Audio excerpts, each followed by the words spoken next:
Hey everyone and welcome back to the channel. So, what is C0281? The official definition is brake pressure sensor circuit malfunction. In simple terms, your car's brain, the engine control module, or ECM, has detected a problem with the circuit connected to the brake pressure sensor. This sensor is a crucial part of your modern braking system, especially for features like ABS, traction control, and stability control. It tells the computer exactly how hard you're pressing the brake pedal by measuring the hydraulic pressure in the brake lines. When the signal from this sensor is out of the expected range, either too high, too low, or completely absent, system flags the C0281 code. Now, let's talk about the symptoms. What will you actually notice while driving? The most obvious sign is the illumination of your ABS, traction control, or stability control warning lights on the dashboard. You might also see a general brake warning light. In some vehicles,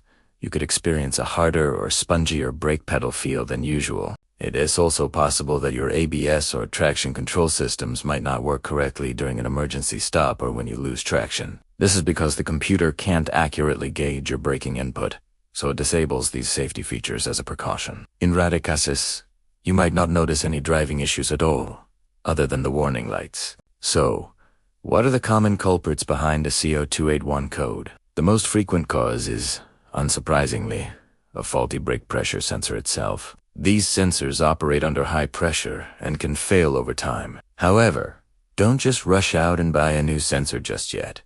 The problem could also be in the wiring. A broken wire, a loose connection, or a corroded connector pin between the sensor and the control module can interrupt the signal and trigger the code. Sometimes, the issue isn't with the sensor or the wiring, but with the control module, like the ABS module, that reads the sensor's data. Although less common, a faulty module can misinterpret a perfectly good signal. And finally, though it's rare, extremely low brake fluid levels or air in the brake lines could potentially cause erratic pressure readings and set this code.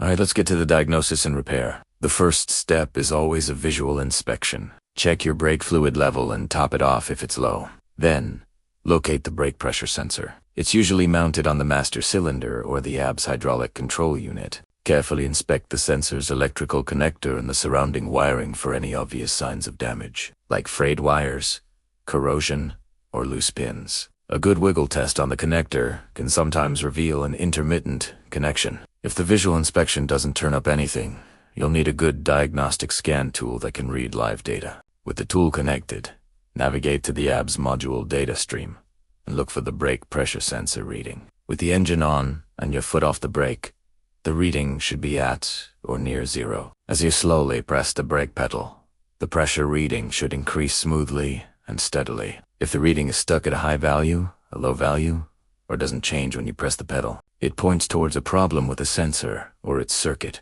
You can also use a digital multimeter to test the circuit itself. You'll need the vehicle's wiring diagram for this. You'll want to check for proper voltage and ground at the sensor S connector and test for continuity on the signal wire back to the control module. If the wiring checks out and the sensor is receiving proper power and ground, but still is sending a correct signal, then it's very likely the brake pressure sensor has failed and needs to be replaced. After replacing the sensor, you will need to bleed the brake system to remove any air that entered the lines. Remember, working on your brake system is critical for your safety. If you're not comfortable with these diagnostic steps, it's always best to take your vehicle to a qualified mechanic. That's a wrap on code C0281. I hope this video gave you a clear understanding of this brake system fault. If you found this helpful, give us a thumbs up. Subscribe for more automotive guides, and hit that bell icon so you don't miss our next video. Thanks for watching, and drive safe.